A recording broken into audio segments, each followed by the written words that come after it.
Why do Muslims say this life is only a test?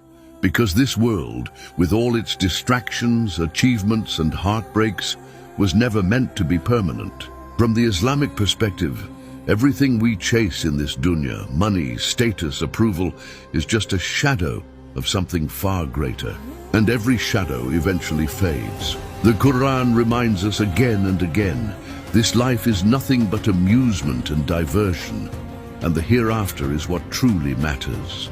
Surah Al-Ankabut says, "Do people think they will be left alone after saying, 'We believe,' without being tested?" This test comes in many forms. Sometimes it's loss of people, wealth, health. Sometimes it's abundance, power, ease, or beauty. The test isn't always in pain. Sometimes it's hidden in comfort. A person may be tested by poverty, but another may be tested by wealth that blinds their humility.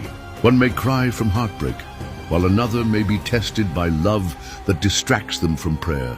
And here's what most people don't realize. The test is not about success in the eyes of the world. It's about sincerity in the eyes of God. Will you still pray when things fall apart? Will you still give thanks when life goes your way?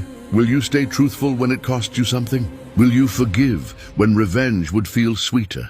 Allah says in Surah Al-Mulk, He created death and life to test which of you is best in deeds. Not the wealthiest, not the most followed, not the most praised, just the one who was sincere, the one who kept going even when it hurt, the one who remembered Allah in private when no one was watching. You see, this life is not about what you own. It's about what you carry with you to the next one. And you carry nothing except your faith, your actions, and your intentions. The Prophet Muhammad said, "The most severely tested of people are the prophets, then those closest to them in righteousness." Why? Because elevation comes through purification. And purification often feels like pain before it feels like peace. So when life gets heavy, it's not a sign of rejection. It's a sign that your soul is being refined, that you're being shaped for something eternal.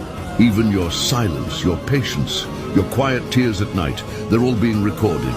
Not one breath is wasted. Not one dua goes unheard. This world is an exam room. Some questions are hard, some are unexpected.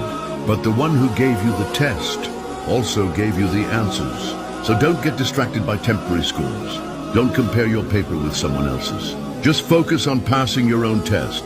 Because when the paper is taken back and the results are read out loud, you'll realize this life was never random.